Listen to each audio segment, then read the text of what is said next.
Waalaikumsalam warahmatullahi wabarakatuh. Terima kasih. Syukur kepada yang mana pada pagi hari ini kita masih diberi kesempatan sehingga dapat menghadiri kegiatan saya dalam pemaparan rencana tindak lanjut dalam rangka pembelajaran berbasis komputer. Tanpa salam selamat kita lanjutkan kepada kita salam yang mana kita tunggu syafaatnya sampai di yang berikutnya. Amin. Sebelumnya perkenalkan, nama saya Atiko Brani dari SMA Negeri 1 Tuban yang tergabung dalam kelas 9 angkatan 2 PKK PJK Jatim tahun 2024. Dalam kesempatan kali ini sebenarnya ini tema yang sudah dilaksanakan di sekolah kita, yang mana tema ini dilaksanakan di program P5 kelas 11 di semester ini ya. Kelas 12. Kelas 12 di semester biasa. Saya mencoba mengangkat ini, saya pergunakan di kelas 10 ya, yang mana nantinya saya akan memperkenalkan lebih dini pada siswa-siswi kelas 10 dalam pembelajaran yang saya angkat yang mengacu pada tema P5 sehat jiwaku bugar ragaku. Memang di sini pembelajaran senam itu susah-susah gampang.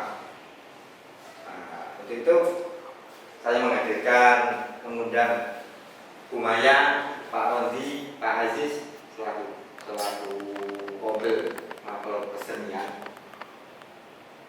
Yang mana di sini materi ini hubungannya dengan gerak, dengan kelenturan, dengan kreasi, dengan tata panggung, dengan musik. Nantinya akan berkolaborasi dengan beliau penampu apa tersebut. Langsung saja, next. Latar belakang dari pemilihan materi ini atau proyek yang mengandung tema sehat jiwaku bugar ragaku, yang pertama menciptakan belajar peserta didik untuk melatih kesehatan fisik dan mengasah pikiran untuk menciptakan kreasi senam sesuai dengan gerakan dan irama yang dipilih. Kenapa? Karena tadi saya sampaikan kenapa saya berkolaborasi dengan Kombil Kesenian, terutama ini. Yang kedua, menguatkan kepemimpinan peserta didik dengan memberikan uang dan melibatkan didik dalam memberikan suara, pilihan, dan kepemilikan atau voice, noise, dan ownership dalam kegiatan ini. Nomor 3, membangun jiwa raga peserta didik serta meningkatkan derajat kesehatan baik dari segi jasmani maupun rohani. Yang keempat, mengoptimalkan akses sekolah meliputi akses manusia, fisik, sosial, dan finansial yang dimiliki oleh SMA 1.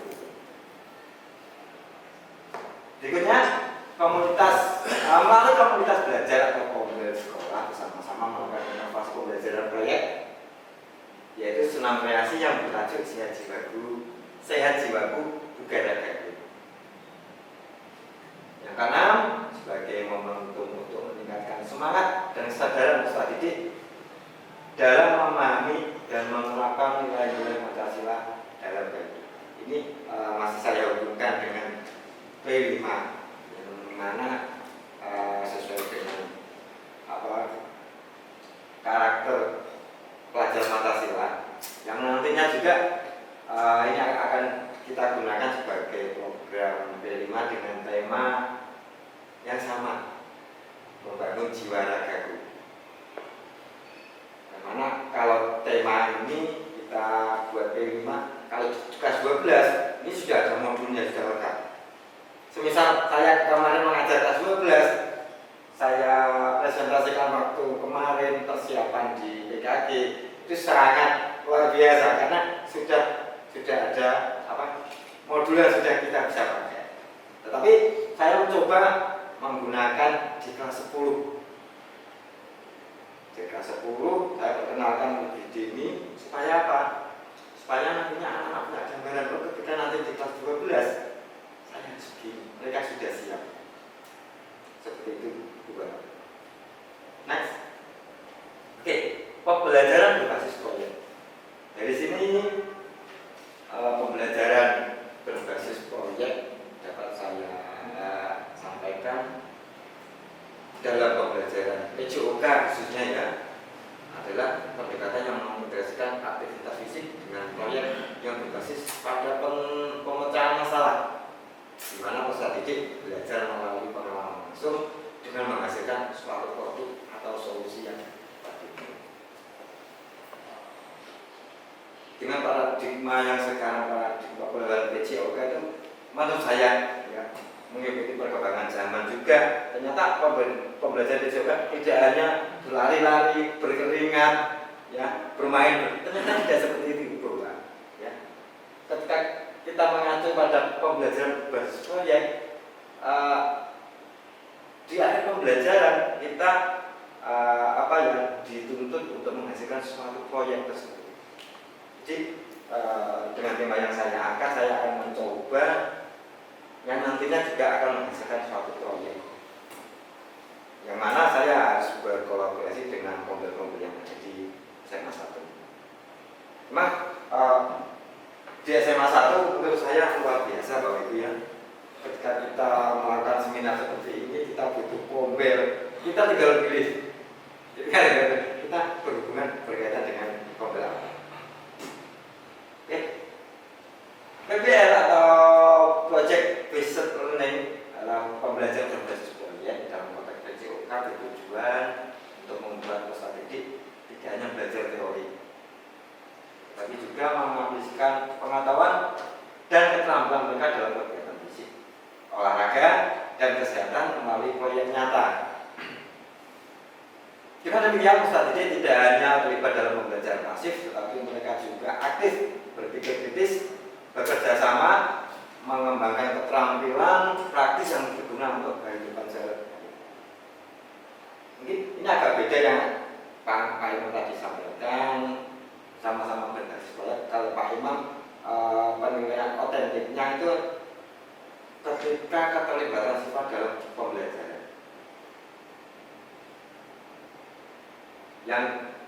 yang mana dilihat dari peran mereka masing-masing. Ini hampir sama tapi beda. Kalau dilihat dari penilaian otentiknya itu mereka juga aktif, berpikir kritis, bekerja sama dengan Pak Imam dan mengembangkan keterampilan praktis di situ untuk kehidupan sehari-hari. Next.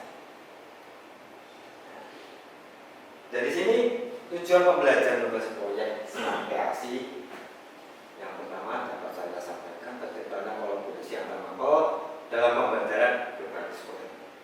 Seperti tadi saya berkolaborasi dengan Kombel Bahasa Indonesia, Kombel Kesenian. Karena apa?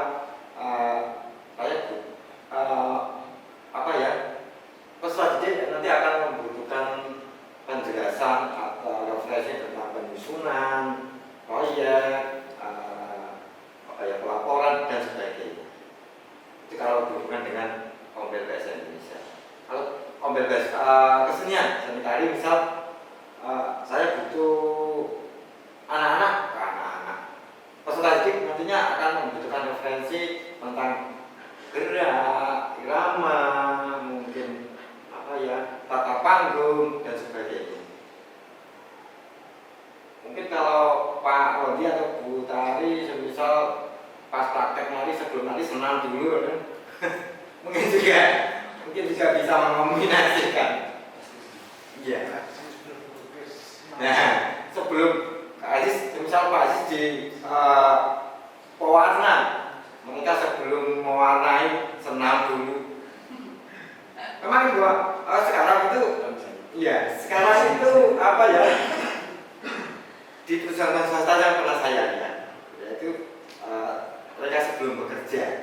sebelum melakukan aktivitas pekerjaannya mereka senam pagi. Apel senam pagi. Itu di perusahaan swasta. Saya pernah lihat.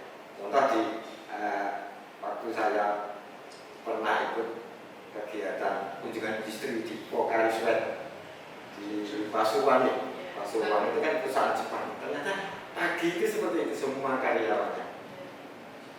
Ya menurut saya ini nanti ketika proyek ini bisa diaplikasikan ke siswa, dan didik, nantinya juga akan berguna dalam kehidupannya sehari.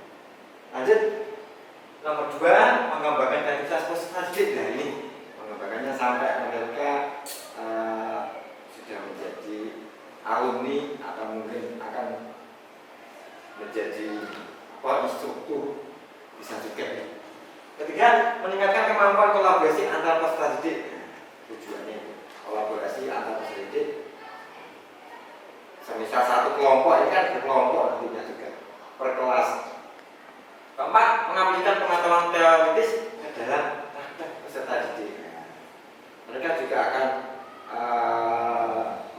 mengaplikasikan teori yang mereka dapat, mereka punya, mereka ciptakan ke dalam prakteknya. Yang kelima, meningkatkan keterampilan motorik dan fisik peserta didik. Ya ini pasti ya, karena hubungannya dengan olah gerak dan mereka akan mendapatkan pengalaman gerak juga dari kegiatan ini. Yang keenam, memperkenalkan kepemimpinan dan tanggung jawab kepada peserta didik.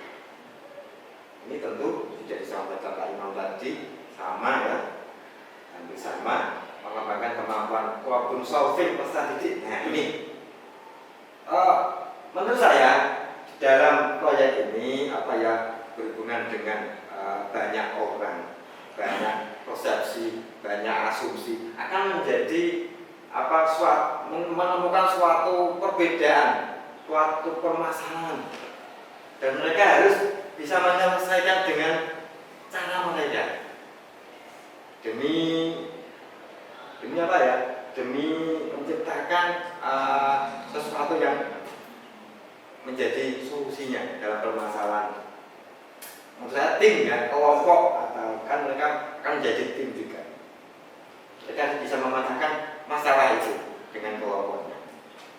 Yang ketiga, ke-8, meningkatkan rasa percaya diri peserta didik. Kenapa percaya diri itu penting? Karena mereka akan menampilkan hasil proyeknya. Next, capaian, langkah, peran, dan lini masa. Ini di dalam proyek berbasis belajar proyek senam kreasi ini, capaian yang sudah saya dapatkan sesuai CPBL, kolaborasi dengan KBS, kelompok belajar, komunitas belajar sekolah yang berkaitan yang saya undang hari ini. Peserta didik terlibat aktif, memberikan tugas guru, sejawat, pakar pemangku PJOK, dan pelaksana. Nantinya juga saya akan berkoordinasi dengan Ombel PJOK, guru-guru PJOK, untuk membagi tugas nantinya, membagi tugas proyek.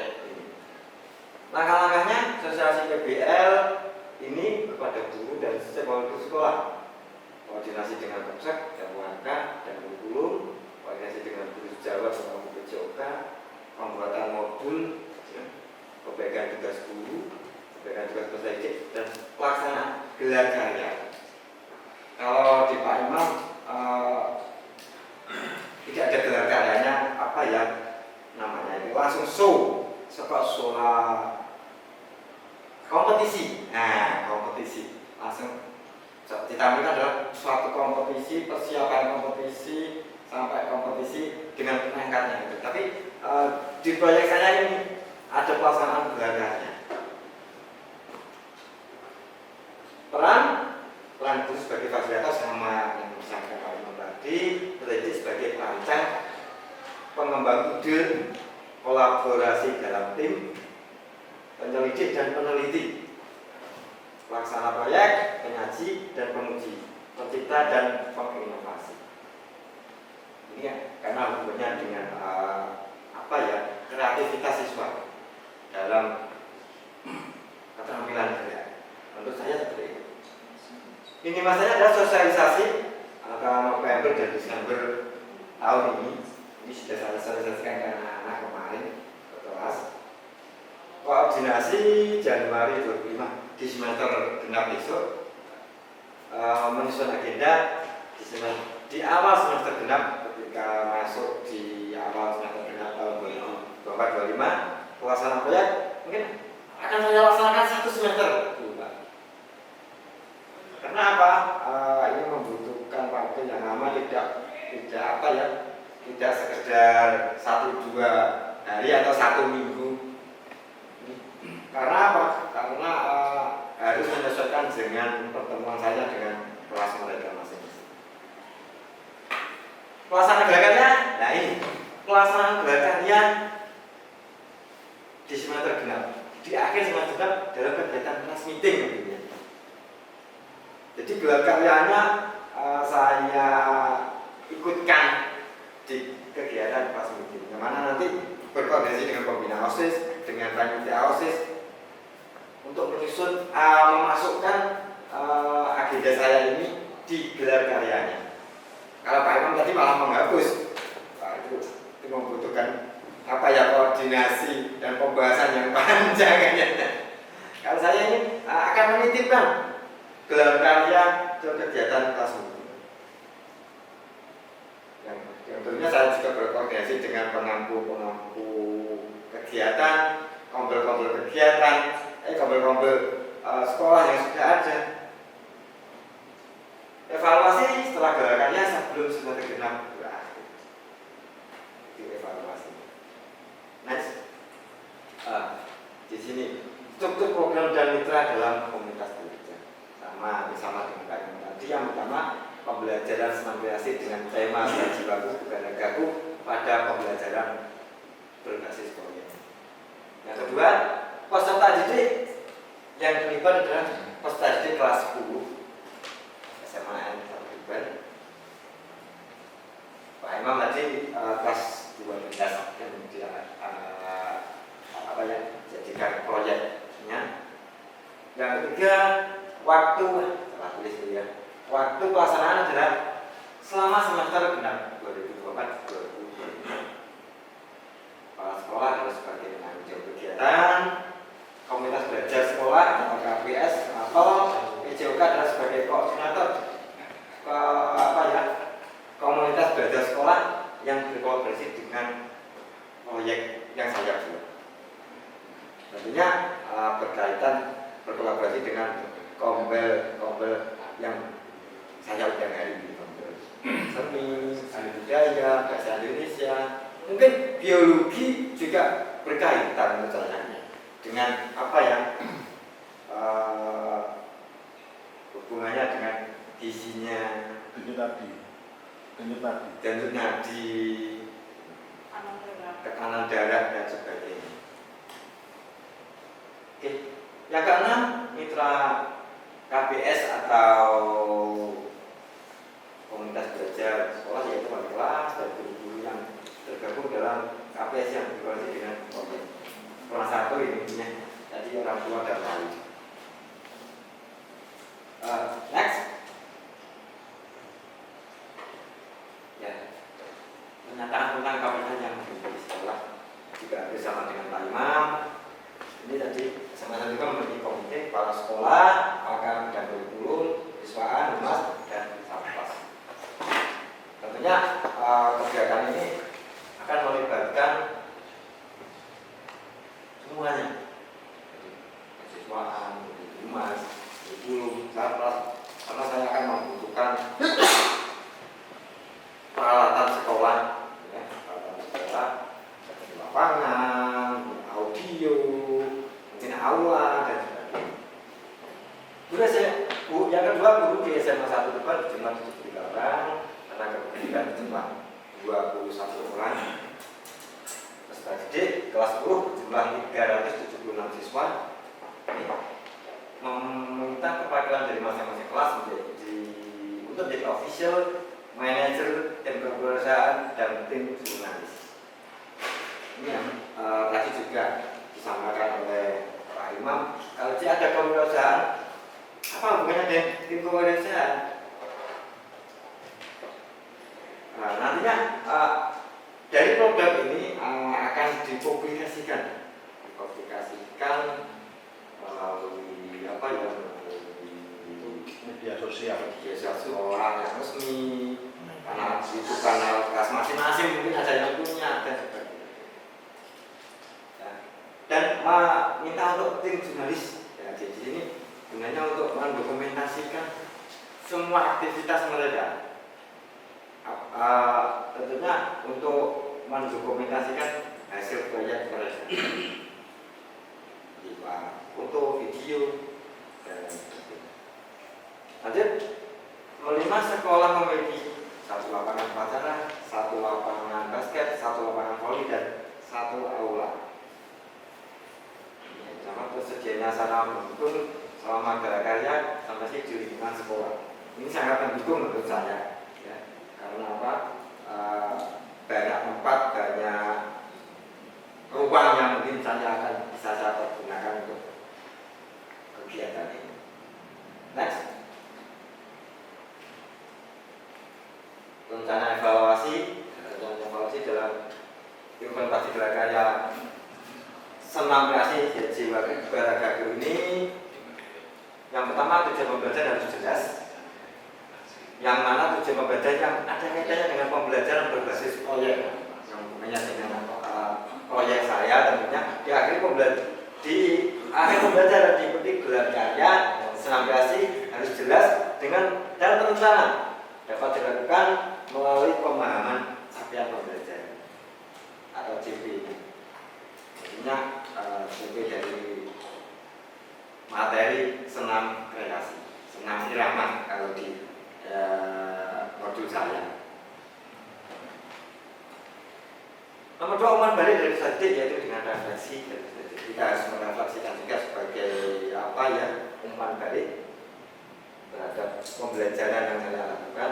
Ketika pelaksanaan kegiatan oleh peserta, kinerja tim dan kolaborasi KPM, komunitas belajar sekolah terkait refleksi pelaksanaan pembelajaran berbasis program.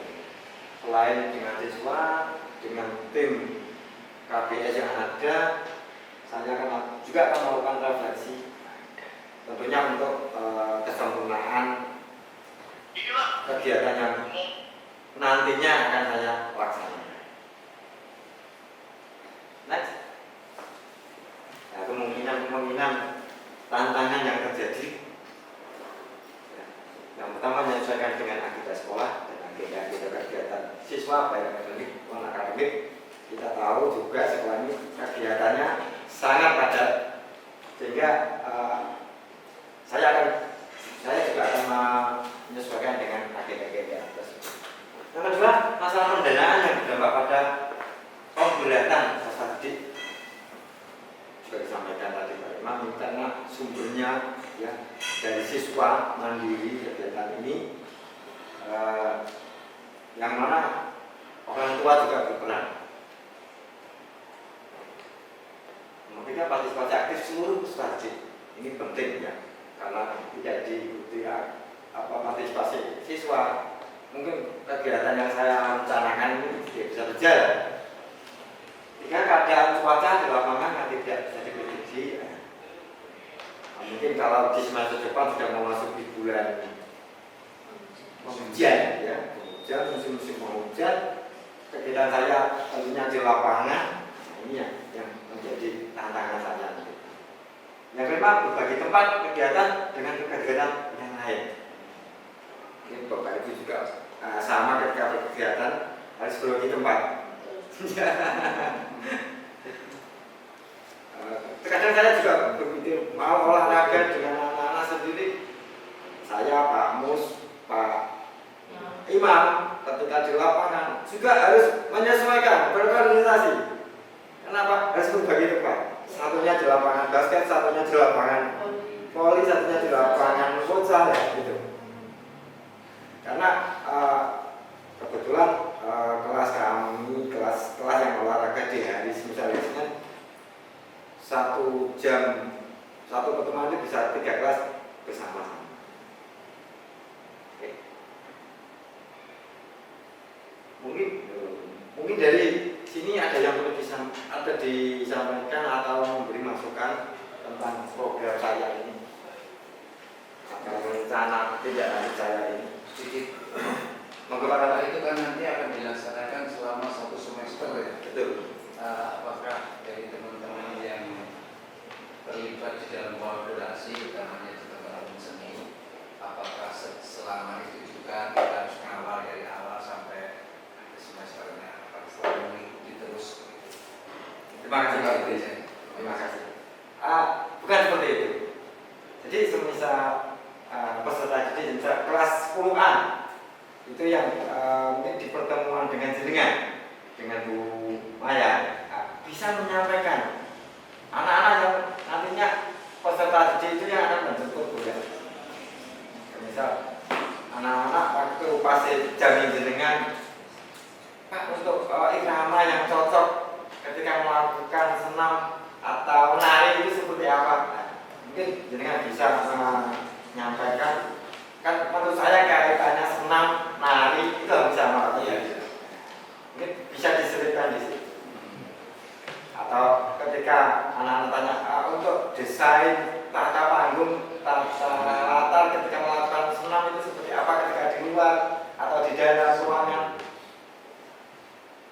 Karena pengalaman kemarin saya jadi dengan Pak Hendri ketika senamnya di lapangan dengan jumlah 1 kelas agak kesulitan Pak Hendri. Kelas bagi 2 Pak. Kemarin Iya, 1 dua, kelas ya. bagi 2. Atau kan bagi dua kelompok A, B, kan ternyata kalau di lapangan sebesar itu secara visual saya sama Pak Hendri yang di sini itu juga kerepotan. Kerepotan berarti mau menilai secara otentik sesuai dengan panduan penjurian itu agak kesulitan.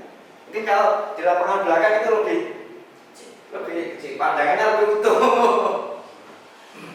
Tapi alhamdulillah kemarin juga walaupun bagaimanapun kegiatan kelima kemarin itu luar biasa.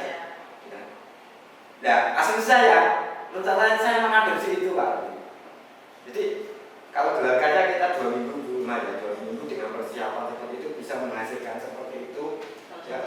Apalagi dengan 1 semester ya mereka gelar karyanya di akhir semester pakai penting akan mungkin lebih.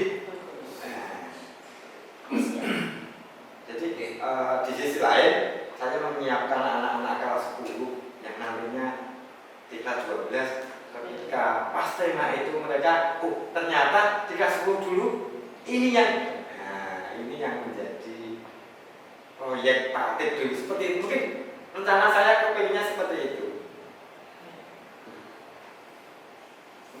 Monggo yang lain. Monggo. Pak, saya untuk kriteria penilaian senam sendiri itu apa Pak? Kalau misalnya kami di seni itu kan kreativitas, keindahan kayak gitu ya. Kalau di olahraga seperti apa? Kalau senam hampir sama Bu. Oh, Kekompakan, keluasan, ketepatan antara gerakan dan irama dan kolaborasi tim. Kan kalau senam kreatif itu kan satu tim. Yang kemarin bisa digambarkan waktu finalnya adalah menurut saya peserta kelompok yang final itu memang punya ketepatan dengan irama, keluasan dan kreasinya itu, kreasi gerakannya, aktivitas. Hampir sama menurut saya. Kalau senam dengan nari itu kayaknya tidak beda tipis loh. Cuma kalau di senam itu kan menonjol kebugaran, olah gerak. Kalau di tari kan keindahan seni. Makanya di sini berarti tema sini berbasis kebugaran. Kalau punyanya Pak Iman tadi berbasis sport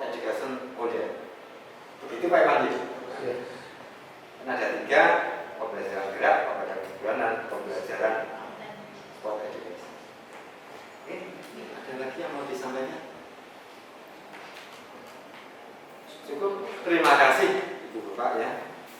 Semoga apa yang kita lakukan dalam pembelajaran hari ini menjadi pembelajaran berbagi baik, bermanfaat untuk semuanya, untuk saya khususnya pribadi, untuk Rombel PCOK tentunya, yang tentunya dapat berinovasi dalam pembelajaran PCOK. Menurut saya apa ya, pembelajaran semua mapel kayaknya, apalagi saya PCOK mungkin seni itu pembelajaran lapangan tentunya harus menyenangkan. Itu yang membuat saya ingin berinovasi. Kenapa? Karena tingkat minat bakat siswa itu beda-beda.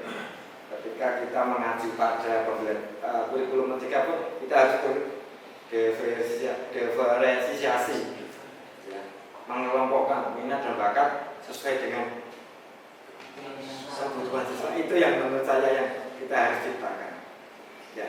Di sisi lain kita harus membuat suasana lingkungan belajar yang menyenangkan. Mungkin itu yang bisa saya sampaikan. Kurang lebihnya mohon maaf. Saya akhiri. Assalamualaikum warahmatullahi wabarakatuh.